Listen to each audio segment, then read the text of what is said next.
Bismillahirrahmanirrahim. Alhamdulillahirabbil alamin wassalatu wassalamu ala asyrafil anbiya'i wal mursalin wa ala alihi wa sahbihi ajma'in. Yang dihormati penceramah kita pada petang ini Al-Fadhil Ustaz Muhammad Haifatul Ishaq, Barisan Komiti Program Durus Hadis Fadilat Ramadan, dan seterusnya para hadirin yang dikasihi sekalian.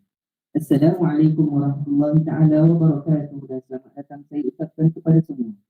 Bagi memohon keberkatan, taufik dan inayahnya, kita mulakan majlis kita pada petang ini dengan membaca umum kita Al-Fatihah. Boleh.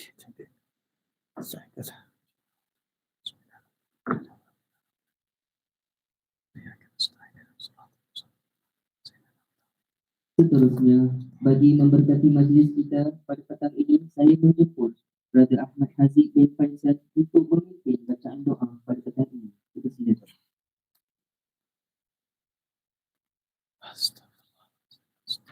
Bismillahirrahmanirrahim. Alhamdulillahirabbil alamin wassalatu wassalamu ala asyrafil anbiya'i wal mursalin wa ala alihi washabbihi ajma'in. Ya Allah, ya Tuhan kami ingin rafa'kan kesyukuran kepadamu atas pertemuan kami pada hari ini.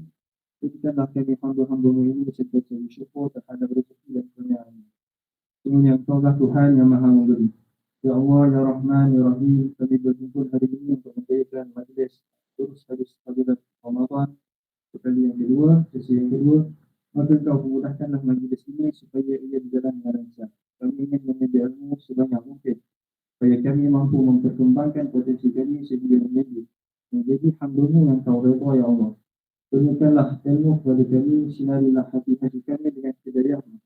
Sungguhnya Engkau-lah Tuhan yang Maha Mendengar lagi Maha Mengetahui. Rabbana atina fid dunya hasanah wa fil akhirati hasanah wa qina adzabannar. Rabbana taqabbal minna du'ana innaka antas samiul 'alim wa tub 'alaina ya maulana innaka antat tawwabur rahim. Da'wahum fiha subhanakallahumma wa tahiyyatuhum fiha salam. Wa akhiru da'wahum alhamdulillahi rabbil alamin. Amin, amin, amin ya rabbal alamin. Terima kasih ucapkan kepada Brother Ahmad Haziq bin Faisal atas pimpinan bacaan doa sebentar tadi. Hadirin dan hadirat yang dimuliakan sekalian, sebagaimana yang kita sedia maklum, Ramadan merupakan bulan yang penuh kerahmatan dan Allah Subhanahu Wa Taala telah memberikan banyak kelebihan di dalam bulan ini berbanding dengan bulan-bulan yang sebelumnya dan lainnya. InsyaAllah Al-Fadhil Ustaz akan mengupas dengan lebih terperinci tentang fadilat bulan Ramadan supaya kita lebih semangat dalam memperbanyakkan ibadah dan memanfaatkan bulan ini dengan sebaiknya. Saya ingin mengingatkan yang kita akan menggunakan kitab iaitu kitab Targhib wa Tarhib karangan Imam Al-Munziri, dan pada hari ini kita akan bermula dengan muka surat 44. Dan sebelum saya menyerahkan kertas kepada Al-Fadhil Ustaz, ingin saya berkongsi kalam Ustaz pada sesi yang pertama, yang mana Ustaz ada berkata, peliklah kepada yang ingin masuk syurga namun tidak ingin masuk ke taman-taman syurga. Maka kita semua sekarang ini berada di dalam taman syurga, maka perbanyakkan berdoa dan fokuslah fadilat-fadilat yang akan disampaikan dan dikongsikan oleh Al-Fadhil Ustaz. Dengan ini saya menjemput Al-Fadhil Ustaz untuk mempersilakan dan mengupas tajuk kita pada petang ini. Falyatafaddal mashkura wa ma'dzura. Bismillahirrahmanirrahim. Alhamdulillahirabbil alamin wassalatu wassalamu ala asyrafil anbiya wal mursalin wa ala alihi washabbihi ajma'in. Rabbi shrah li sadri yassir li amri wahlul 'uqdatam min lisani yafqahu qawli. Alhamdulillah, terima kasih diucapkan kepada saudara Nafis, MC kita pada pagi ini. Pada petang ini, minta maaf, dah petang lah. Baik, insyaAllah. Jadi insyaAllah pada petang ini kita akan meneruskan sedikit pembacaan berkaitan dengan fadilat Ramadan yang sebagaimana yang telah terkandung di dalam kitab Tarhib wa Targhib karya Al-Hafiz Al-Munziri. Imam Hafiz Al-Munziri, insyaAllah. Baik, Alhamdulillah. Sebelum itu kita peringati balik bagaimana kita telah berada di sini dengan takdir yang Allah Ta'ala telah letakkan di dalam majlis ilmu yang seperti mana MC sebut tadi. Ingatkan bahwasanya ini adalah daripada salah satu daripada taman-taman syurga, dan dalam majlis ilmu ini para malaikat akan mengembangkan sayap-sayapnya dan akan bercucuran rahmat Allah Ta'ala akan turun ke atas mereka yang berada di dalam majlis ilmu. Dan nescaya jikalau diperlihatkan hal ini secara zahir, pastilah akan merangkak ramai orang yang akan datang kepada majlis-majlis ilmu disebabkan keberkatannya. Jadi insya-Allah Allah Taala telah memilih kita untuk berada dalam kebaikan. Pada hari ini kita telah berada pada hari yang ke-8, 8 betul, Ramadan. Kita telah ada pada hari yang ke-8 di dalam bulan Ramadan. Makanya kita telah masih ada dalam 21 atau dalam 20 hari lagi. 21 atau 22 hari lagi yang berbaki untuk kita berada dalam bulan penuh barakah ini. Dan para ulama sewaktu menghadapi bulan Ramadan ini, maka mereka akan melakukan persediaan dalam kurang 6 bulan sebelum datangnya Ramadan, dan selepas selesainya bulan Ramadan mereka akan juga lakukan sesuatu penilaian terhadap diri mereka sendiri tentang apa yang telah mereka lakukan di dalam bulan Ramadan. Bulan Ramadan adalah bulan yang penuh dengan keberkahan. Bulan yang di mana Allah Ta'ala memberikan ganjaran berlipat ganda terhadap segala amalan, ya, kebaikan yang telah Allah Ta'ala tentukan. Baik, jadi kita telah berada pada hari yang ke-8. Jadi kita tengok pada hari ke-8 ini terdapat banyak perbezaan. Bagaimana telah hari pertama telah berlalu, hari kedua telah berlalu, hari ketiga telah berlalu. Sebelum ni kita tengok di dalam Facebook, viral lah UAE ni kan pada hari pertama Ramadan tersebut. Dengan ramainya orang telah berada untuk waktu solat tarawih. Maka telah berlalu hari demi hari, hari demi hari, hari demi hari. Pada hari ke-8 ni makin lama kita lihat makin tak ramai orang lah. Jadi macam Ustaz datang ke perumpamaan pada minggu lepas, kita ni kalau nak bergerak ni kita kena ada motivasi. Jadi mungkin setengah ada sebuah dikisahkan pada zaman Rasulullah SAW, ada seorang sahabat yang sewaktu berlakunya peristiwa Madinah, peristiwa hijrah ke Madinah, maka sahabat ini telah memberi makanan pada Nabi setiap hari pada Nabi. Sewaktu kalau tak sementara Nabi belum nampakkan tempatnya, saya tak ingat, Ustaz tak ingat namanya. Jadi disebutkan ulama juga sebagaimana istiqamahnya kita dalam satu perkara itu. Seseorang sahabat telah menyetuni Nabi dengan setiap hari bagi makanan, datang orang sahabat lain lagi berkumpul dengan Nabi untuk makan, maka dia mungkin pada saat itu telah diuji untuk mungkin pada satu masa apa ni tak payah bagilah kan, sehinggalah berlalu berapa bulan lamanya bersama dengan Nabi tersebut.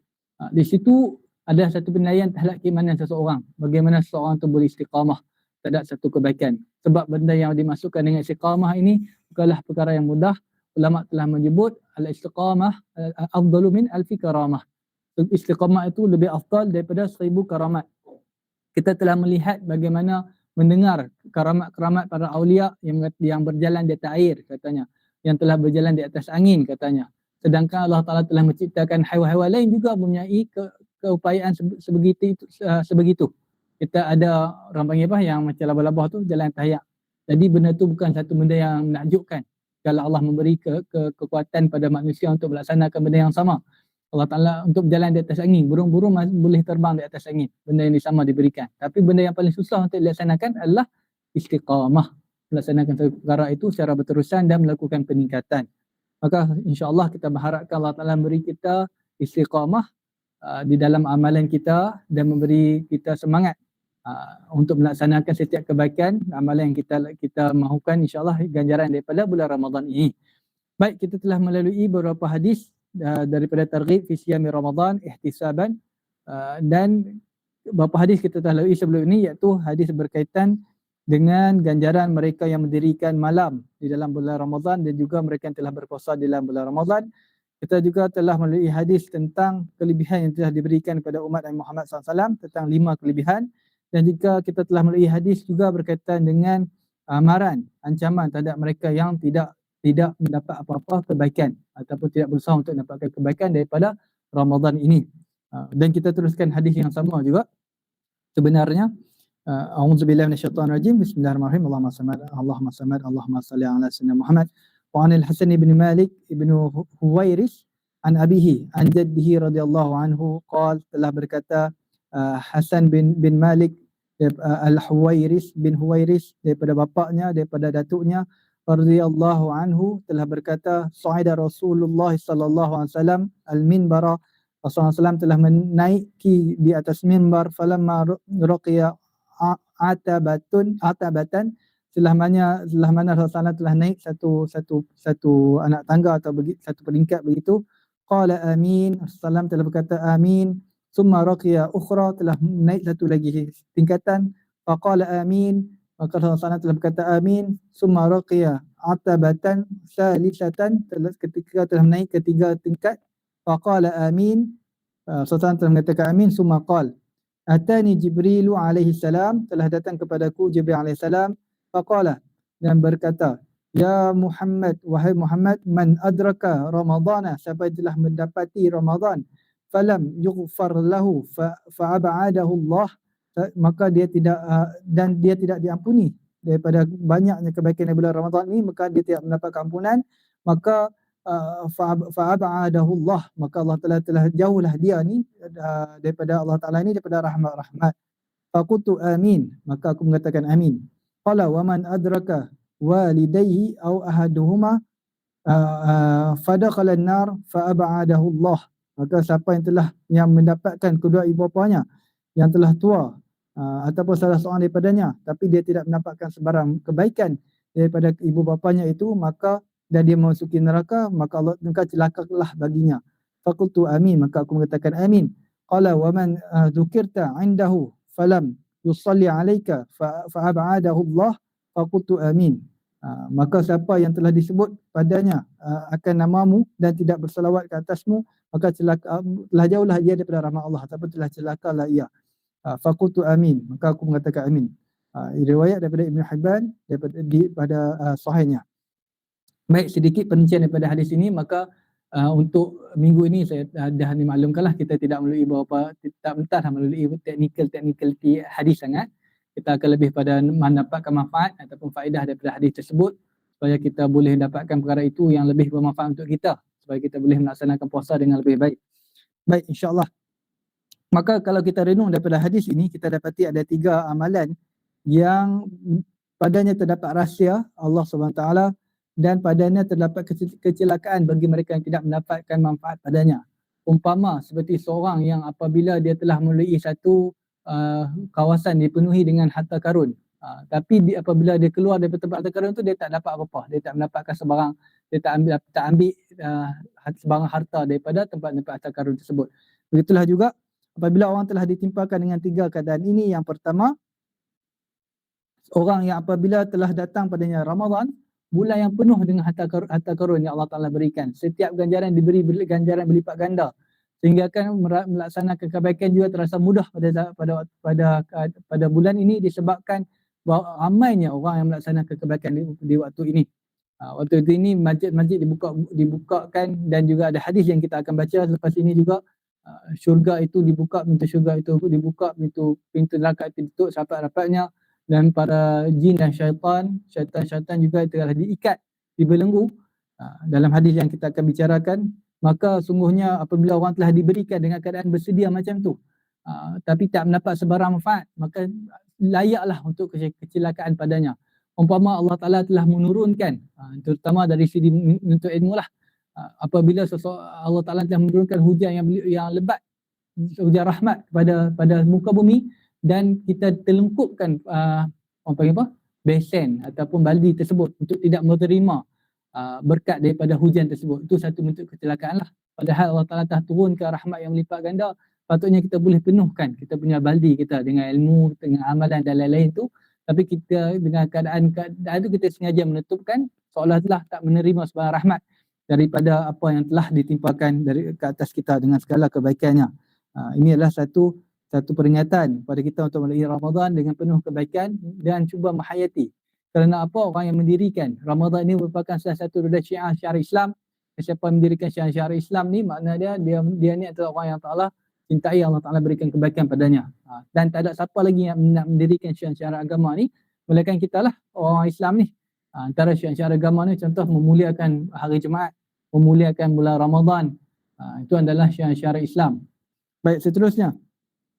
Yang kedua manfaat daripada hadis ini, kita dapati orang yang diberikan kedua orang tuanya, maksudnya telah mencapai umur tua dan tidak dapat manfaat daripada kedua orang tuanya. Minggu lepas kita bicarakan juga berkaitan bagaimana seseorang yang asal kasih kepada kedua ibu bapanya tu, maka setiap celaan ataupun kata-kata nista ataupun keburukan ataupun kesusahan yang dihadapi untuk melaksanakan kebaikan kepada ibu bapanya tu, sepatutnya tidak menjadi satu alasan untuk dia untuk tidak berbuat baik pada ibu bapanya. So, umpama seseorang orang tua yang mempunyai seorang anak kecil, Anak kecil ni dia tak tahu apa, dia main tarik janggut, dia main tapak pimpi, dia main cubit kita, dia main gigit tangan kita. Kita taklah kita tumbuk dia, kita pukul dia, kita sepak dia, tak, kita tak buat macam tu lah kan. Sebab apa? Kita kasih, kita sayang pada dia dan kita tahu dia buat tu atas tanda dia tak tahu dan betapa besarnya kasih sayang kita terhadap dia. Begitulah juga Allah Ta'ala terhadap hamba-hambanya, dia menangguhkan azab. Moga-moga pada satu saat hambanya itu nanti dia bertaubat dan dia akan hapuskan dosa-dosa tersebut. Dalam bulan Ramadan ni juga kita banyak akan baca doa. Doa apa bulan Ramadan? Allahumma innaka afun karim tuhibbul afwa fa'fu anna. Ya Allah, ya Tuhanku yang Maha Pengampun, lagi Maha Mulia. Allahumma innaka afun karim tuhibbul afwa, yang menyertai keampunan, ampunilah diri kami. Dan ada perbahasanlah ulama yang menyebut tentang afun dengan ghafur. Iaitu afun ni telah lupa, terus tak ingat, maksud dia dihapuskan terus sejarah tentang dosa tersebut berbanding dengan ghafur. Jadi itulah kita harapkan daripada bulan Ramadan. Maka daripada hadis ni kita dapat ada kaitan jugalah antara masuk kasih sayang. Yang seterusnya berkaitan dengan Nabi kita, Nabi Muhammad SAW. Apabila disebutkan namanya, maka kita tidak mengikuti dengan jawapan balas SAW. Ini adalah satu bentuk kecelakaan. Kita fahami bahawasanya agama kita ini didapatkan daripada seorang individu yang mulia, yang dengannya kita diberi kerahmatan dari Allah SWT.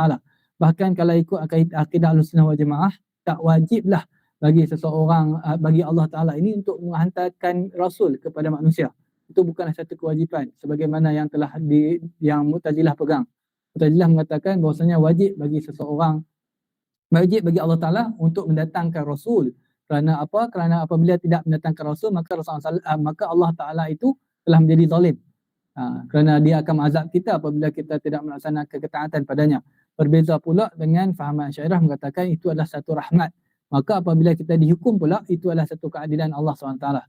Masuk ke dalam syurga itu di atas rahmat Allah Ta'ala. Tapi ditentukan kedudukan kita melalui amalan. Itulah yang telah disebutkan dalam ayat Quran, wa may yarju liqa'a rabbih falyamal 'amalan salihah. Siapa mengharapkan pertemuan dengan Tuhannya, maka haruslah dia beramal dengan amal yang soleh. Maka sebagai umat Nabi Muhammad SAW, perlulah kita mempunyai rasa mahabbah, rasa kasih sayang terhadap Nabi SAW di dalam setiap segenap hidup kita, dan dengan itu kita mengikuti aturan-aturannya, termasuklah dalam perkara-perkara sunnah di dalam bulan Ramadan ini. Antaranya dalam sunnah bersahur, sunnah berbuka, bertarawih dan berbagai lagi sunnah yang patut kita ikuti. Tanda kecintaan kita terhadap Rasulullah SAW. Umpama seperti Ustaz dah sebut minggu lepas, orang yang berminati bola, contohnya Real Madrid ataupun Manchester United contohnya saya lah kan. Ustaz Arsenal zaman Ustaz tu, zaman Otto lah. Tapi walaupun Arsenal tu kalah, dasar mahabbah kan. Kita masih ada nostalgia terhadap zaman-zaman yang terdahulu. Kita masih kekal menyokong lah. Kita tak menjadi seperti lalang yang siapa yang menang maka tiba-tiba dia tukar baju pakai yang lain. Okey. Tanda mahabbah ataupun kasih sayang, cinta sesuatu tu, contohlah orang tu mengatakan dia menyukai Ronaldo atau menyukai Manchester United, dia mesti menyukai pakaian contoh. Ataupun dia akan mengikuti dari sudut bila main bola ke bila menang dia akan buat gaya. Dulu Ronaldo lah. Kan? Kemudian ataupun dia akan pakai gaya rambut. Kalau zaman dulu 1998 dulu Ronaldo lain, yang ada rambut cepek kat atas tu kan. Lepas tu dia akan tahu lagu, dia akan tahu nama pemain, macam-macam dia akan tahu, dan bilik dia akan letak poster-poster dan lain-lain. Tapi kita ini bila kita kata kita ni dasar mahabbah terhadap Rasulullah SAW, maka kita mesti tanya apa tandanya kita ni betul-betul mahabbah terhadap Rasulullah SAW. Bahkan benda ni menjadi satu persoalan. Hatta kan dalam sunnah Nabi SAW ni kita ada perbahagian sunnah Jibiliyah, Jibiliyah apa? Allahumma salli. Sunnah kan, jadi itu sunnah yang dikatakan sunnah yang tidaklah dikira perbuatan tersebut adalah perbuatan Nabi disebabkan syariat, tapi adalah disebabkan keadaan zaman Nabi tersebut. Contoh pakai jubah. Kalau kita tengok di negara Arab ni, ramailah orang pergi disko pun pakai jubah. Tapi dapat pahala tak? Tengok bola di stadium pun pakai jubah. Dapat pahala tak? Yang menyebabkan seseorang tu mendapat pahala bukanlah pada sebab mengikuti tersebut, tapi lebih kepada sebab kecintaan dia terhadap Nabi, ittiba' Rasul, mengikuti Nabi SAW. Ini adalah maksud mahabbah, kecintaan terhadap Nabi. Baik, insyaAllah. Maka seterusnya kita pergi kepada hadis yang seterusnya. Juga berkaitan dengan hadis yang sama. Wan Abi Hurairah radhiyallahu anhu anna Nabi sallallahu alaihi wasallam sa'ida al-minbar faqala amin amin amin. Qila ya Rasulullah innaka sa'idta al-minbar faqulta amin amin amin faqala inna Jibril alaihi salam atani faqala man adraka syahra ramadana falam yughfar lahu fadakhala an-nar fa ab'adahu Allah qul amin faqultu amin. Al-hadis rawahu Ibnu Khuzaimah wa Ibnu Hibban fi sahihi wa lafzu lahu. Okey, hadis yang sama juga. Kalau kita tengok dalam tarhib atau tarhib ni juga dia banyak hadis yang sama jugalah. Hadis yang berkaitan dengan okey, dia ada hadis juga yang selepas ni juga hadis dia agak sama sampai terakhir, iaitu berkaitan dengan suasana, berkaitan dengan Ramadan, apa yang berlaku dalam bulan Ramadan. Ada hadis yang kedudukannya dhaif, ada yang menurut Albani munkar, tapi ada setengah ulama mengatakan sangat-sangat lemah, tapi dikuatkan dengan beberapa syawahid yang menjadikan hadis ini juga dari segi maknanya adalah sahih. Baik, kita teruskan. Waruya an Abi Sa'id Al-Khudri radhiyallahu anhu qala qala Rasulullah sallallahu alaihi wasallam idza kana awwalu yusalli fi idza kana awwalu lailatin min Ramadan futihat abwab as-sama' fala yughlaqu minha babun hatta yakuna al-akhiru lailatan min Ramadan wa laysa 'abdun mu'minun yusalli fi lailatin fiha illa kataballahu lahu 1500 hasanatin bi kulli sajdatin. Okey. Ustaz ni abun sikit. So kena angkat buku. Tak maaf lah. Ustaz. Laptop. Saya selesai buku lagi. Alright. Okey. Baru sedap sikit. Wa bana lahu baitan fil jannah. Allahumma salli. Min yaqutahi hamra'i laha situna alfa babin bi kulli babi qasrun min zahabin muashshahun bi yaqutahi hamra. Alright. Fa idza sama awwala yawmin min ramadana ghufira lahu ma taqaddama min dhanbihi ila misli dhalika al-yawm min shahri ramadan wastaghfara lahu kulla yawmin 70,000 malakin min salatil ghadati ila an tuwara bil hijab.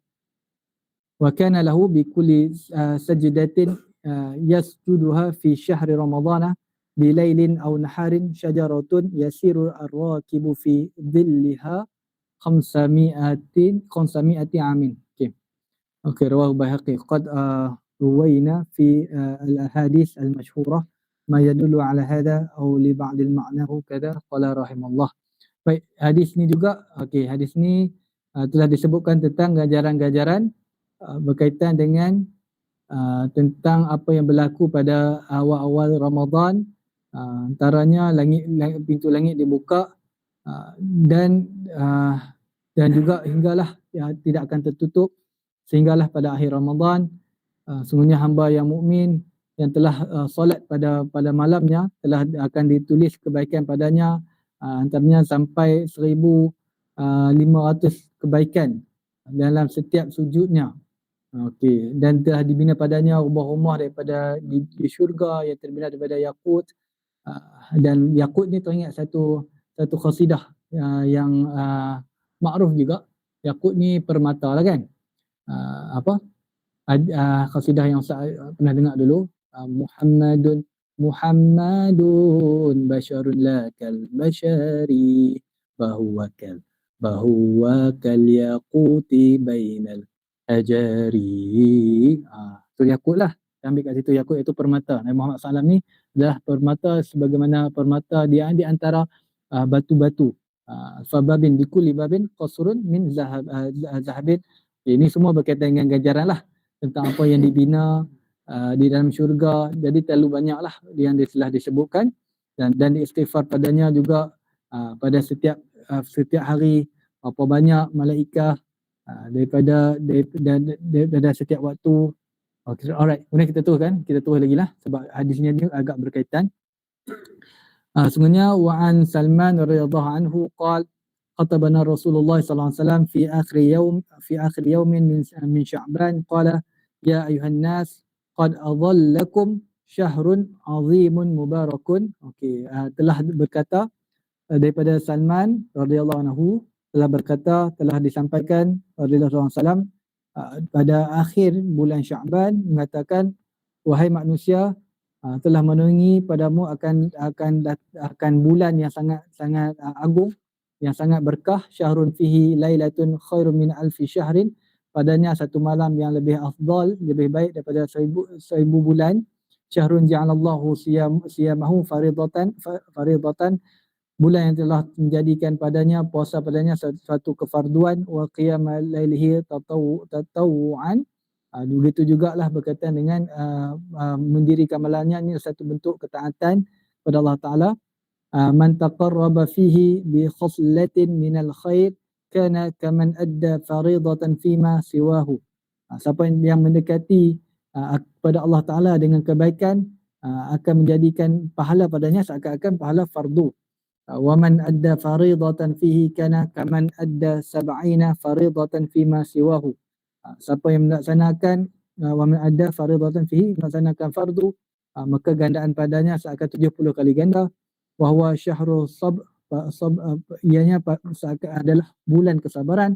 Kesabaran sawabuhu jannah, ganjaran bagi kesabaran ini adalah syurga. Wa syahrul muwasah, iaitu bulan yang padanya diberi keluasan. Wa syahrun yuzadu fi rizqi al-mu'mini fihi, dan padanya diberi rezeki orang mukmin padanya. Man fattara fihi sa'iman kana maghfiratan li dhunubihi wa 'atqa raqabatihi minan nar. Siapa yang beri makan pada orang yang berpuasa pada bulan tersebut akan diampunkan dosanya dan dibebaskan lehernya daripada belenggu untuk nerakalah, diberikan pada nerakalah kefahamannya. Wa kana lahu mislu ajrihi min ghairi an yanqusa min ajrihi syai'.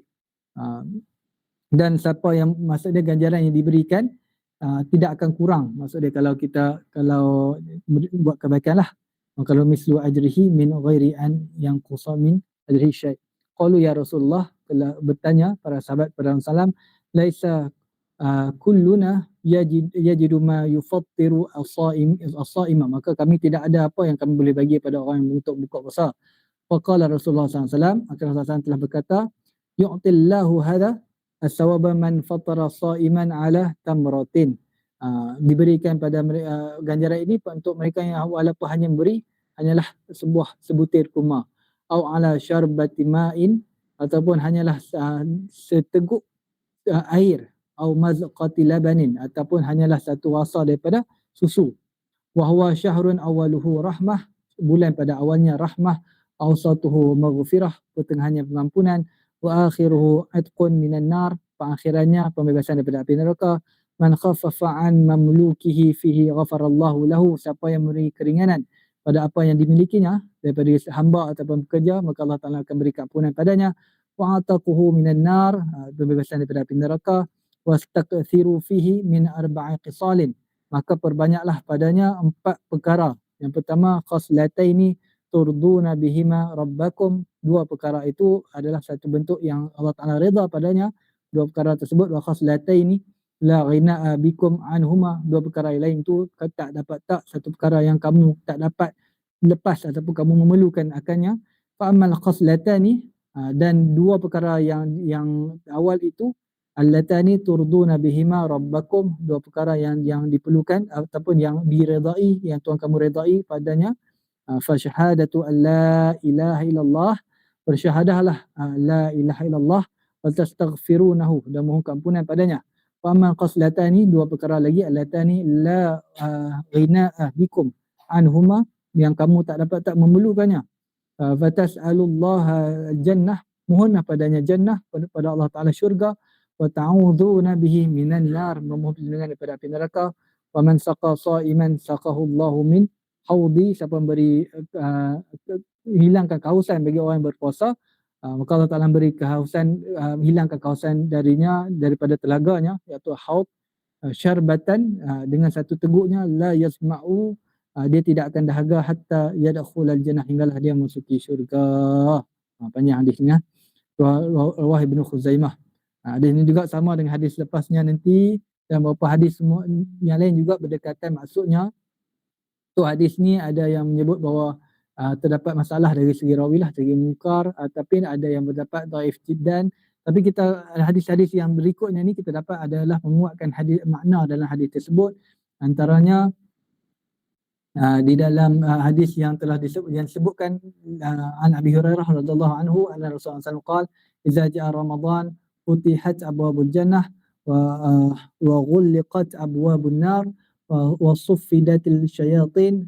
Ini hadis ni hadis muttafaqun alaih lah, menguatkan bahawasanya bila datang bulan Ramadan dibukakan pintu-pintu syurga dan ditutup pintu-pintu neraka, dan juga dan dirantai akan syaitan-syaitan. Dan hadis yang sebelumnya juga disebut an Abi Hurairah radhiyallahu anhu qala Rasulullah sallallahu alaihi wasallam adhallakum syahrukum hadha bi mahlufi Rasulillah sallallahu alaihi wasallam ma marra bil muslimina syahrun khairun lahum minhu wala marra bil munafiqina syarrun lahum minhu bi mahlufi Rasulillah sallallahu alaihi wasallam. Okey.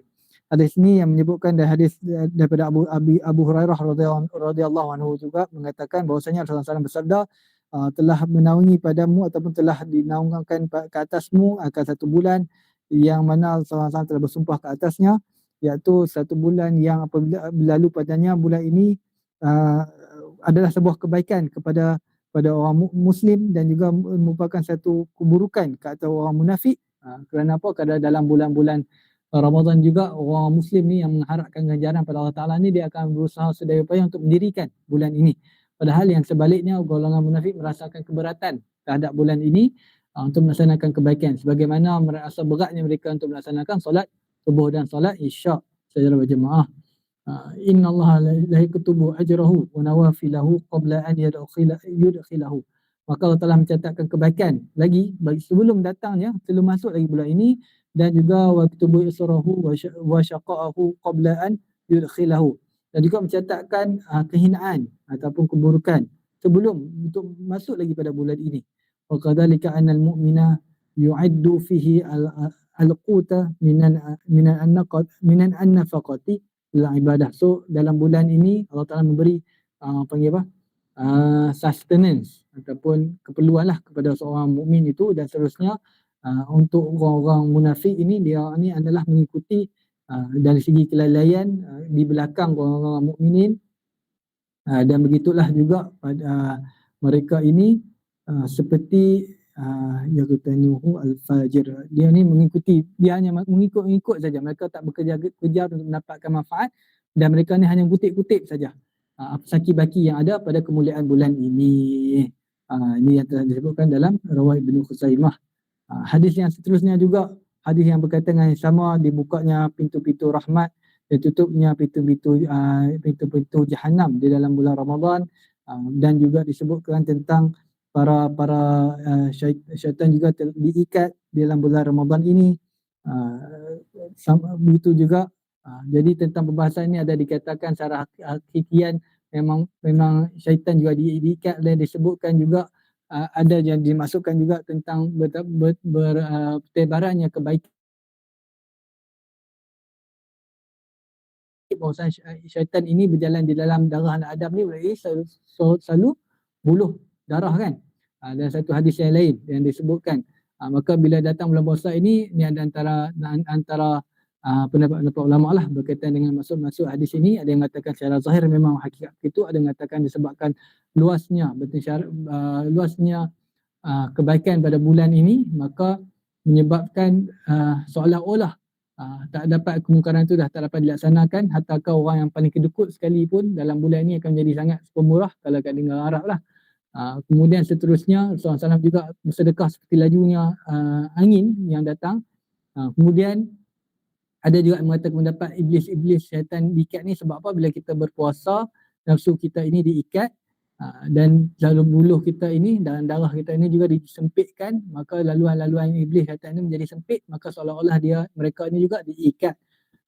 Dan kita kena faham ada satu tafsiran berkaitan dengan puasa ini juga. Allahumma samad, ayat kefarduan puasa, kutiba alaikumusiyam kama kutiba alal ladzina min qablikum la'allakum tattaqun. So telah diperintahkan untuk kamu berpuasa sebagaimana telah diperintahkan terhadap umat-umat terdahulu, sebagai kamu ini menjadi orang yang bertakwa. Dalam ayat ni kita tengok ada juga berkaitan dengan umat-umat terdahulu. Jadi amalan berpuasa ini bukan eksklusif pada orang Islam saja. Agama-agama lain juga ada amalan berpuasa ini, semua dengan matlamat yang hampir sama, mengawal diri. Jadi kalau kita merenung setiap amalan kita dalam agama Allah SWT ini, kita dapati setiap agama, setiap tuntutan yang Allah perintahkan dalam agama ini banyak berkaitan dengan muraqabah, menjaga diri kita, mengawal diri kita. Dalam solat kita diminta untuk muraqabah dari segi perhatian. Perhatian dalam solat supaya khusyuk, merenung dalam solat tentang apa yang kita bacakan, itu muraqabah. Tapi bila datangnya dalam puasa, kita juga perlu muraqabah. Muraqabah dari segi apa? Menjaga makan dan minum daripada terbit matahari sampailah terbenamnya, dan juga dalam perkara-perkara yang mengurangkan pahala puasa. Itu muraqabah, jaga diri. Puasa itu. Kemudian dari segi haji dan umrah juga kita ada muraqabah dalam ihram. Itu menjaga diri kita dari segi perkara yang membatalkan ihram. Jadi dalam keadaan umat mukmin, orang Islam ini dalam dunia ini memang umpamanya seperti berada di dalam penjara. Kita dilatih untuk mengawal diri kita. Sebab kita dalam sebagai manusia ni kita ada sifat kehaiwanan, haiwani, dan kalau Imam Ghazali ada pembahagian lah sifat yang seakan malaikah. Jadi kita kena mengawal diri kita ini supaya dan inilah yang dimaksudkan dengan ujian. Dalam ujian ni dia ada undang-undang, tak boleh tiru, tak boleh buat apa-apa, tak boleh buat macam ni. Dan akhirat nanti kita akan dinilai oleh Allah Ta'ala. Semua manusia kita akan dinilai oleh Allah Ta'ala. Di penghujungnya kita akan bertemu dengan Allah Ta'ala secara personal. Maksudnya kita akan dinilai oleh Allah Ta'ala berdasarkan apa yang kita buat dalam kehidupan kita ini sebagai hujah terhadap kita. Jadi setiap ujian kita ini merupakan satu hujah. Dalam kelas ada sebut berkaitan dengan pembuktian kecintaan. Seorang lelaki yang mencintai seorang perempuan contohnya, atau dia orang perempuan ni mesti menuntut padanya ini bukti-bukti dalil-dalil kecintaannya. Contoh dia akan suruh seorang lelaki ni untuk cari duit untuk menikah. Dia akan suruh seorang lelaki ni buat sesuatu, mesti beli barang yang dia suka. Seorang lelaki ni pun akan keluarkanlah mulut dia dengan mulutnya yang indah. Dia kata dia akan berenang dalam lautan api pun sanggup. Tapi lepas anak lahir nak bersih lampin pun tak mau. Contohlah. Tapi itu macam itulah bila Allah Ta'ala telah menyebut pada kita dunia ni sebagai sebab pembuktian kecintaan kita kepada Allah Ta'ala, Allah Ta'ala akan datangkan sebagai banyak ujian pada kita. Sebab tu kadang-kadang menjadi satu kerisauan pada ulama dahulu apabila dia pun ni tak ada ujian yang datang. Tak datang sakit ke, tak datang apa kan, mereka jadi risau. Seolah-olah Allah Ta'ala tak memuji mereka. Allah Ta'ala tinggalkan mereka pada peringkat yang sama saja. Maka di dunia ni adalah tempat ujian. Jadi di akhirat nanti bukannya Allah Ta'ala tak tahu tahap kecintaan kita, tapi benda tu sebagai hujah. Untuk masa tak ada alasan lagi ke akhirat nanti, kita dah lalu dengan baik, dengan perasaan reda, dengan sabar, dengan apa yang Allah Ta'ala tentukan.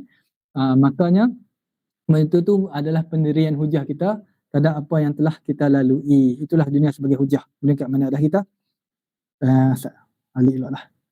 Okey, kemudian sama hadis yang seterusnya juga waruya an Abi Hurairah aidan radhiyallahu anhu, sama juga idza kana awwalul lailatin min syahri Ramadan nazarallahu ila khalqihi wa idza nazarallahu ila 'abdin lam yu'azzibhu abadan. Okey, ni satu yang sangat indah yang telah kita sebut juga pada minggu lepas, tak tahulah kita sebut minggu lepas, berkaitan dengan nikmat seorang muslim ni apa? Apakah kenikmatan yang paling besar bagi seorang muslim? Apa dia? Maksud dia itu iman dan Islam lah. So dia di akhirat nanti. Melihat wajah Allah kan. Kita dah bincang, kita dah sebut pada minggu lepas.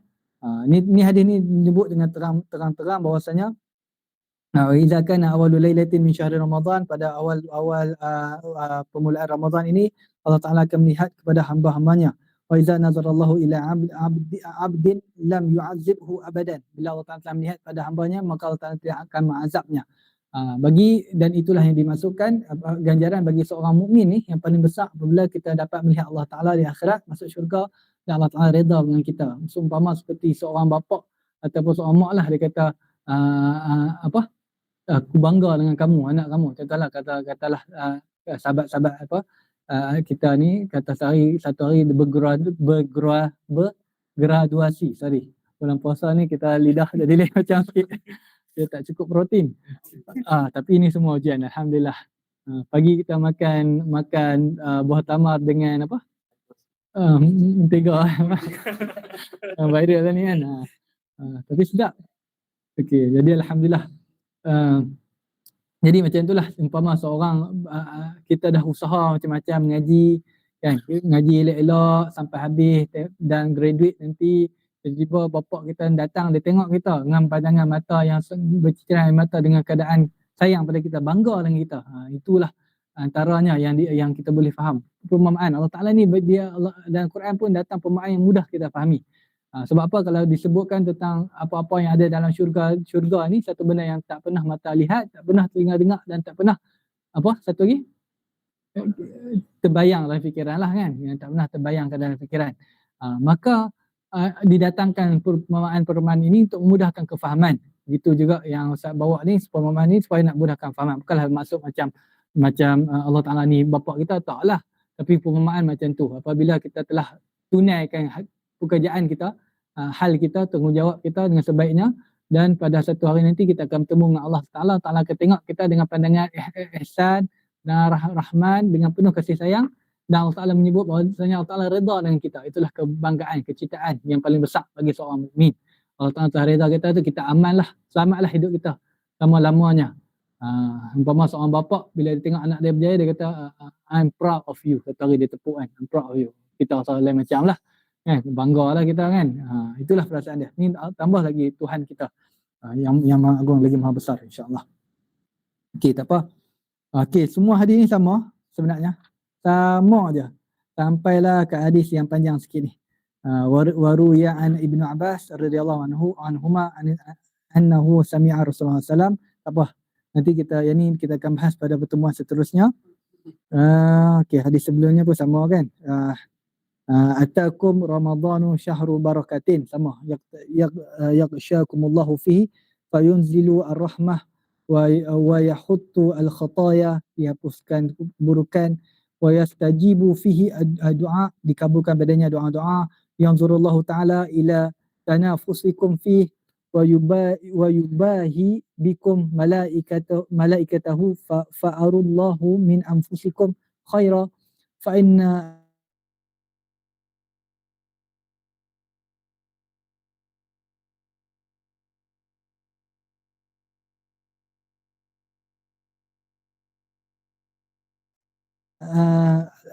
banyak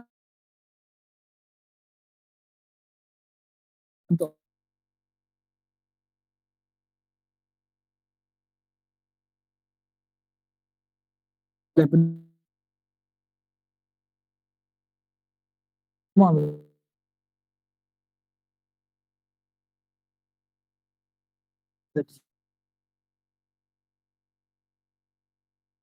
yang membantu kekuatan dari segi makna untuk hadis yang sebelumnya.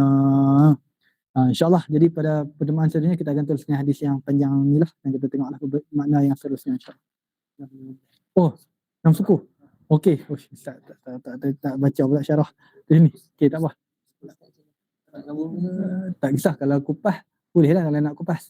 Hadis yang ni, kalau yang ni saya kena baca balik ni, hadis panjang ni, nak tengok dia punya kupasan. Okey. Boleh, tidak salah. Baik, okey. Selalunya penceramah yang diberi surat untuk berhenti kan. Penceramah nak berhenti, dia tambah lagi panjang. Okey, tak apa. Okey, tak apa, kita kupas satu-satulah. Ustaz takut ustaz yang mengambil masa yang tak berhak orang lain yang sepatutnya. Baik, insyaAllah.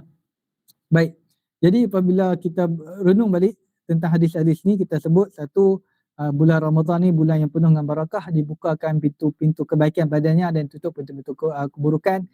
Ustaz dah sebut benda ni, bahawasanya bulan Ramadan ni bulan untuk kita menambahkan amalan. Pernah dengar tak satu nasyid Raihan? Tak suka nasyid ni. Tuhan agak tu ya? Lupa tak, okay. Tuhan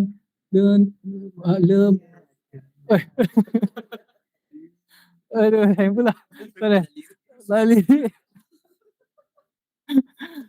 Lana dunia yang mendiami dalam hatiku. Dengar? Kerana di situ tidak ku mampu mengumpul dua cinta, hanya cintamu Allah ku harap tumbuh di bajai bangkai dunia yang ku bunuh. Dengar nasyid tu? Pernah? Oh. Kalau dengar minta tolong nyanyi sikit lah. Okey, tak apa. Jadi macam itulah. Berkaitan dengan kecintaan terhadap Allah Ta'ala ni, maka dia tak boleh duduk dengan dua. Dalam hati kita ni ada satu ruang saja. Samalah kalau orang menikah 4 lah kan. Mungkin ada ketidakadilan lah, susah lah kan. Tapi yang dimasukkan tadi dalam lagu tadi, maksud dia tak boleh duduk bersamaan apabila kita ada kecintaan Allah Ta'ala dengan sama dengan kecintaan dunia. Dia akan berlawanan dalam hati tersebut, dalam hati kita.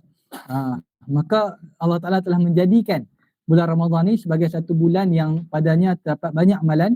Dan kita ingat macam Ustaz sebut tadi, kita masuk syurga ni bukanlah disebabkan amalan kita, tapi disebabkan keredaan Allah SWT.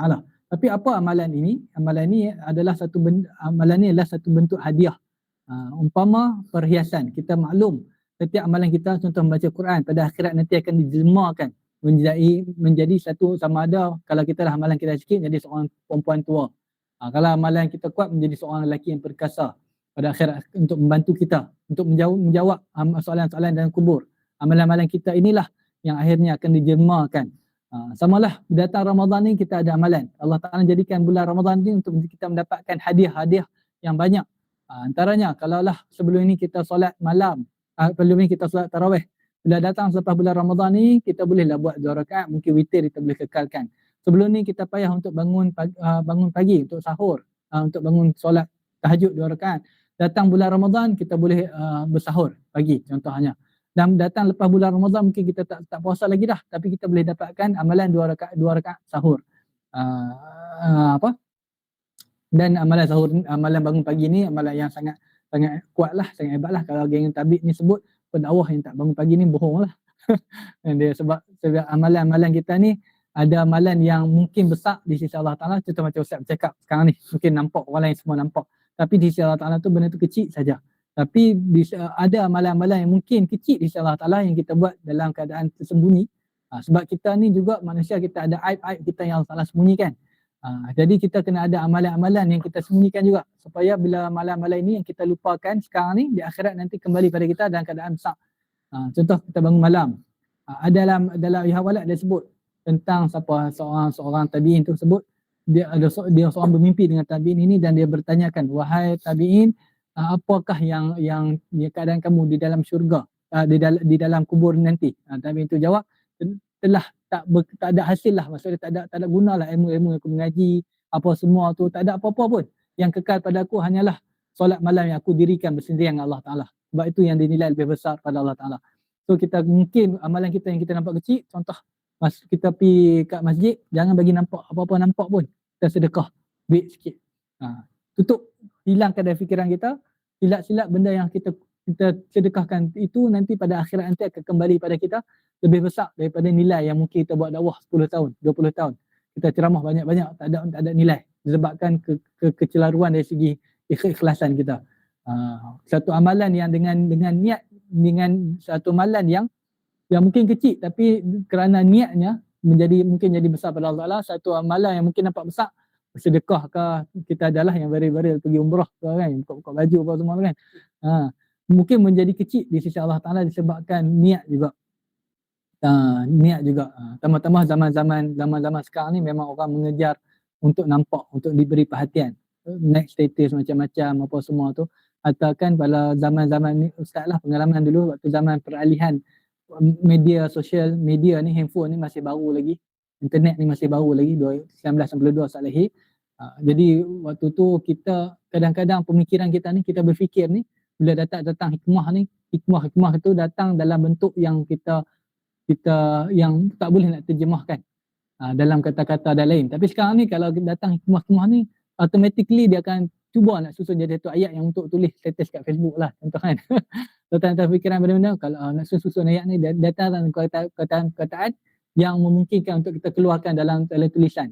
Yang mungkin ada di situ ke benda yang muskil dari segi hati kita. Sebab kita dah pada awal lagi dah datang untuk mungkin kalau kita tulis ni orang akan baca dan orang akan ada penganggapan kita ni seorang yang bagus, seorang yang baik apa dan macam itulah. Dan hakikatnya setiap apa yang kita dapat dalam dunia ni semua atas takdir Allah Taala. Kalau ikut kita ikut, kita mungkin dalam ada ketidakadilan. Orang yang lahir contoh lahir di Afrika. Mana kenikmatan dia nak dapat dari segi fahaman ilmu, contoh untuk tahu Allah Taala tak. Mungkin lahir dari ibu bapa yang tak senang, tak boleh mengaji kat UAE contoh macam kita ni. Dia pandai tapi tak dapat nikmat untuk belajar. Tapi Allah Taala takdir ni sangat hikmah, dengan hikmah yang sangat baik. Setiap kedudukan yang Allah Taala letak atas kita ni, contoh lahir anak raja ke, lahir anak YB ke, lahir anak datuk ke, lahir orang miskin ke, semua dengan ujian yang sesuai dengan dirinya. Yang pada akhirnya dia akan kembali dengan hujah tersebut. Mana kita lari pun, mana kita hadap utara, selatan, timur, barat, semua akan ada ujian yang Allah Ta'ala akan bagi. Lagi mana kita hidup atas dunia ni. Kalau Imam Ahmad dia sebut ni, tak ada kerehatan di atas muka bumi ni, melainkan bila rehat dia dah kembali kepada Allah Ta'ala lah. Itu hakikat kerehatan. Macam mana pun. Jadi insyaAllah kita cubalah sedaya payah, kita tekat pada niat kita lagi daripada awal lagi, sebab selalunya kalau hujung-hujung, tajuk ceramah hujung-hujung ni Ibadur Rahman atau Ibadur Ramadan kan. Memang setiap tahun macam tu. Ayat tu. Jadi kita awal lagi kita dah jadi Ibadur Rahman. Target kita Ramadan ni supaya kita nak bawa kepada lepas Ramadan. Apa yang kita nak bawa? Hadiah yang kita nak pakai. Bayangkan si amalan kita ni satu pakaian. Tahajud kita satu baju. Solat kita mahkota. Mungkin perhiasan dalam batu badan kita. Bayangkan kita, dengan perhiasan ni kita jumpa Allah Ta'ala. Bagi ke Allah Ta'ala. Moga dengan Allah Ta'ala rahmahnya tu, dia kasih sayang dengan hadiah kita bagi tu. Tadi lagu Rehan tadi betul dah yang first tadi tu. Apa? Kalau sedap ni. Kepadamu syukurku ada.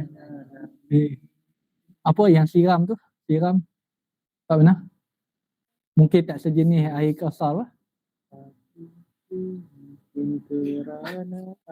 Airnya tidak sesegar telaga Kausar kan. Dia bawa hadiah. Mungkin hadiah kita tak sesegar yang Allah Ta'ala nak. Sama lah. Itulah dalam lirik-lirik lagu yang banyak dulu-dulu lah. Yang lain ni banyak mengarut dah kan. Banyak terukir hikmah-hikmah dari lirik lagu orang dulu ni.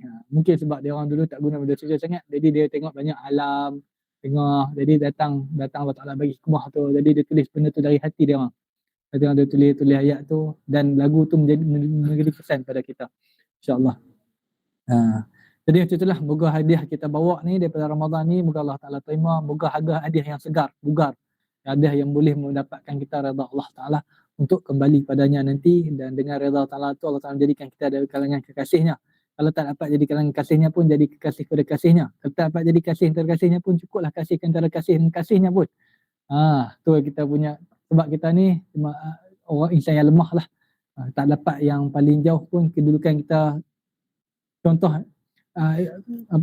Al-Hafiz Al-Munziri ni merupakan antara ulama besar yang ulama besar yang mengikuti mazhab Syafi'i. Mazhab Imam Syafi'i ni kalau kita nak bayangkan ni, Syekh Nuruddin sebutlah dalam pertemuan itu, darah itu, dia sebut umpama seorang, katalah zaman sekarang ni kita ada Elon Musk, kaya, dia ada berbilion-bilion syarikat banyak. Imam Syafi'i ni kalau dari segi akhiratnya lebih besar pada Elon Musk. Contoh. Betul? Dia ada mazhabnya. Kita solat, kita ikut mazhab dia. Kita niat ikut mazhab dia. Ulama-ulama sama mazhab lain pun ikut mazhab dia. Zaman dia pun dah ada ratus ribu pengikut dia. Mengikut daripada ilmu dia. Kemudian diikuti zaman-zaman kita ni. Al-Hafiz Al-Munziri ni hidup apa pun dah. Kitab ni sampai pada kita. Dia mungkinlah seorang yang memiliki banyak syarikat lah. Dia kaya di akhirat ni. Kedudukan kita ni nak banding dengan mereka ni, bila kembali ke akhirat ni macam renung. Contoh kita kenal Elon Musk. Ni bahkan kali ganda lagi daripada hebat daripada Elon Musk. Kedudukan dia tu. Dengan banyaknya saham-saham dia, saham akhirat dia, merata-rata banyak tempat. Jadi kita nak ni tambah Nabi lagi tinggi lah. Lagi tinggi Allah Ta'ala lagi tinggi lah dengan tu. Jadi kekasih dia pun dah terlalu besar untuk kita. Kasih-kasihnya pun dah terlalu besar untuk kita. Kasih kita pun tak tahu kita kat mana ni. Mungkin kita ni orang biasa yang melihat di atas gunung. datang banjaran-banjaran yang terlalu tinggi ke akhirat nanti. Lari jauh saja mungkin kita dapat lihat. Harapkan insya-Allah Taala mungkin bagi sikit kenikmatan pada kita. Tak dapat jadi kekasihnya pun, dapat jadi kekasihnya pun cukup, kasih pada kekasihnya pun cukuplah. Memadailah kita untuk memperoleh keselamatan di akhirat kelak insya-Allah. Okey. Okey, baru sampai suat. Jadi tak apalah, Ustaz memanglah ready dan letak. Jadi insya-Allah Ustaz Azam mungkin boleh manfaat daripada sikit pengajian kita dalam Ramadan ini. Nasihat ni untuk Ustaz jugalah sebenarnya. Segala yang baik daripada Allah Taala, saya buruk Allah Taala sandarkan kepada diri Ustaz. Moga nasihat ni, moga nasihat ini juga bagi kesan pada kita. Moga kita malu Allah. Bagi nasihat banyak-banyak tak ada masalah. Walaupun kita tak buat ke apa, kita kena usaha untuk buat. Sebab keburukan makta'in Allah taqulu ma la ta'alun. Kita nak cakap ni supaya kita ada rasa malu Allah Taala. Aku cakap tapi aku tak buat, aku malu. Aku cakap aku tak buat, aku malu. Moga Allah atas rasa malu kita dengan Allah Taala ni, Allah Taala bagi kita keupayaan. Ingat kita buat ni bukan sebab kita mampu buat. Allah Taala yang bagi kita untuk buat. Moga rasa malu ni menjadikan kita besar insya-Allah Taala. Allah Taala bagi keupayaan kita untuk laksanakan nanti. Tak mungkin hari ni tak, 10 tahun lagi tak, 20 tahun lagi tak, mungkin dekat-dekat ngajar kita nanti baru kita boleh buat pun dah cukup baik dah. Alhamdulillah. Insya-Allah itu saja. Aku liqauli hadza, Ustaz serahkan kembali kepada moderator kita insya-Allah. Terima kasih. Assalamualaikum warahmatullahi wabarakatuh. Waalaikumsalam warahmatullahi wabarakatuh. Jazakumullah khairan jazaa kepada Al-Fadhil Ustaz Muhammad Haidar bin Ishaq di atas perkongsian ilmu yang sangat bermanfaat sebentar tadi. Sekarang kita kembali ke sesi Q&A. Jadi kalau ada apa-apa soalan yang ingin diajukan, bolehlah terus diajukan kepada Al-Fadhil Ustaz. Kita beri ruang kepada yang ingin bertanya yang berada di dalam Syafi'i Conference Room ini dan juga yang berada di dalam Google, insyaAllah. Kalau ada soalan boleh terus ajukan. Allah Allah. Ni Ustaz kena tanya dia ni, bukan dia tanya Ustaz. Assalamualaikum warahmatullahi wabarakatuh. Assalamualaikum. Kita tahu bulan Ramadan ni bulan yang menggalakkan orang untuk berbuat ibadah. Somehow dia tak terlepas juga daripada pembaziran, kerajaan dan sebagainya. Jadi apakah nasihat Ustaz pada kami semua supaya kita dapat mengekang masalah pembaziran, kerana Ramadan juga tak terlepas juga dengan pembaziran. Barakallahu fiik. Terima kasih banyak atas soalan yang sangat baik. Pembaziran. Pembaziran ni semua orang kenal lah tempihannya kan. Masuk yang bercakap lah. Rumah Ustaz dulu ni nasihat, kalau nak pergi beli barang kat shopping, kat Giant, pergi makan dulu baru pergi beli barang. Sebab apa? Kalau kita pergi dan kat dalam lapak, memang kita akan beli macam-macam. Tapi itulah yang disebut sebagai muraqabah tu. Allah Ta'ala memang sengaja bagi kita rasa lapar ni supaya kita cuba untuk muraqabah, untuk menjaga. Dan ini juga yang disebutkan berkaitan dengan ilmu tersebut. Ilmu ni tak semata-mata tahu sahaja. Umpama dulu waktu zaman Ustaz cerita kot. Zaman Ustaz sekolah dulu, waktu exam mungkin dapat result elok. Ada kawan tanya, macam mana nak dapatkan result elok? Kan? Adakah dia tak tahu macam mana nak dapat result elok? Dia tahu. Dia ikut motivasi macam-macam. Kena mengaji, dengar, jangan tidur dalam kelas, semua tahu. Kan? Cumanya dia tak boleh nak buat. Dia tak boleh nak buat. Dia tak boleh legak. Jadi Ustaz sebutlah, kamu nanya apa yang Ustaz sebut ni, ulang balik apa yang dia dah tahu dah semuanya. Samalah kita tahu membazir ni salah apa semua tu, semua nak buat tu ya. Dan nak buat ni pun sebab tu yang kita baca tarhib wa tarhib ni. Kita kena tengok galakan apa kelebihan orang yang tak membazir satu, dan apa keburukan orang yang membazir ni dari segi azab. Manusia ni memang macam tu. Dia tahu satu benda tapi nak menggerakkan dia untuk dapat satu benda tu, dia kena ada, kalau orang putih dia berbosu kata big why. Kan? Ngaji motivasi kan, tengok motivasi pagi-pagi kat YouTube tu, kena ada big why. Sebab apa? Aku nak buat sebab apa? Aku nak semayang sebab apa? Sebab apa? Bolehlah gerak saja tu, tapi takat tu lah dia tak akan kekal lama. Dia kena ada sebab. Sebab ni yang kita dapatkan ni dalam kitab Tarhib wa Tarhib ni. Sebab apa? Syurga. Allah Ta'ala bagi ni, Allah Ta'ala bagi tu, Allah Ta'ala bagi ni. Contoh Ustaz kata macam ni. Satgi siapa yang buka puasa solat tarawih 20 rakaat, so ambil duit tak RM50. Boleh ambil ke Ustaz? Asal-asal orang ambil. Ada orang buat. Ataupun RM100. Tengok berdasar nilai RM5 bukan sikit lah kan. RM50 aku, RM50 tak ada apa. Sekali beli buka puasa RM50 kan. Okey, kata RM1,000 Ustaz kata. Ataupun sekarang Ustaz kata siapa angkat tangan tanya soalan Ustaz bagi RM1,000. Asal-asal angkat ada laju lah tak dah sebut kita angkat tak. Maksud dia macam tu. Dia benda yang dia ni banyak berkaitan dengan percaya kita dengan apa yang Allah Taala bagi. Sebab tu Ustaz faham orang yang memahami, orang yang banyak mempersoalkan tentang hukum-hukum Allah Taala, tak adil ni apa semua ni sebenarnya dari segi percaya asas pokok dia ni dah tak kuat. Dia sendiri tak percaya sebenarnya. Orang yang buat maksiat ke apa, dia tak kurang kepercayaan tentang apa yang Allah Taala nak bagi. Kalau percaya, dia tak akan buat. Sebab tu yang Ustaz sebut ayat Quran tu. Wa may yarju liqa'a rabbih. Siapa yang mengharapkan pertemuan. Maksud dia percaya dia nak bertemu dengan Allah Ta'ala. Falyamal amalan soleh. Dia akan buat amal soleh. Ibarat seseorang yang nak jumpa dengan mak ayah, nak balik kampung. Nak balik ke kampung. Dia percaya dia nak pergi jumpa mak ayah dia nanti, dia akan bertemu dengan mak ayah dia akan beli barang, hadiah apa semua ready untuk jumpa dengan mak ayah dia. Tapi kalau lah dia tak percaya, betul ke aku boleh dapat balik kampung ni? Dia takkan siap-siap. Dia takkan ready barang dia takkan bungkus baju-baju dia.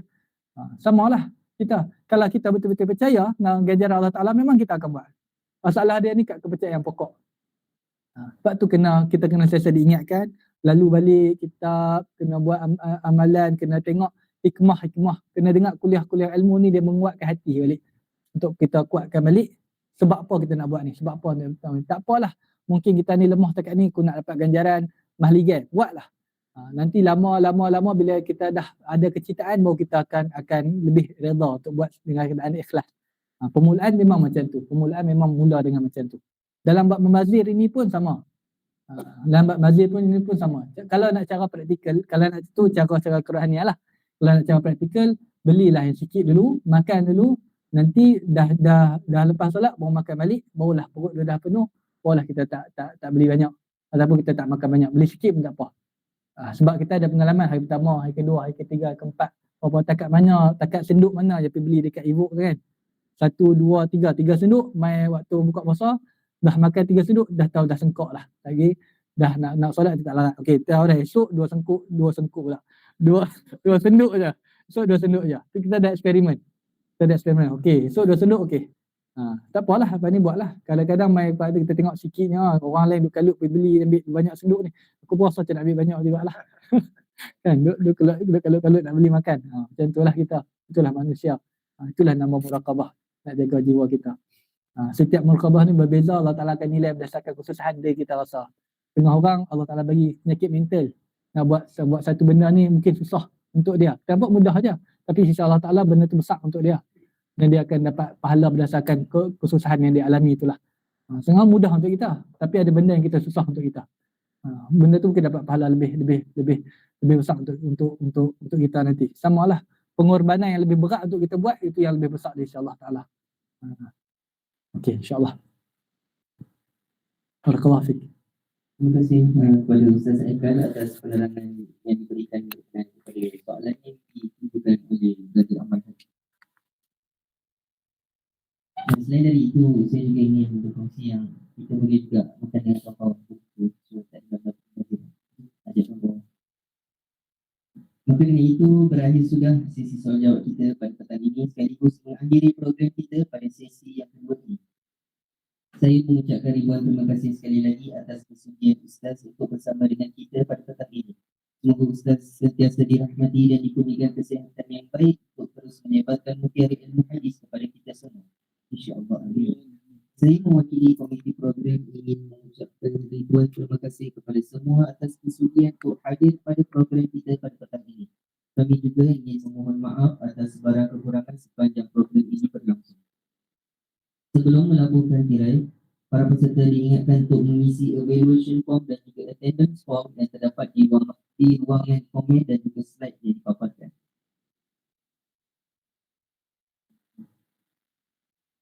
Sebelum kita tutup majlis kita, saya ingin memberi peringatan bahawa Biro Public Relation dan Welfare menyediakan makanan dan juga minuman bersama kepada para hadirin yang hadir pada petang ini. Jadi bolehlah para peserta untuk mengambil seorang satu. Okay. Maka dengan itu kita tutup majlis kita dengan surah Al-Hamd dan tasbih.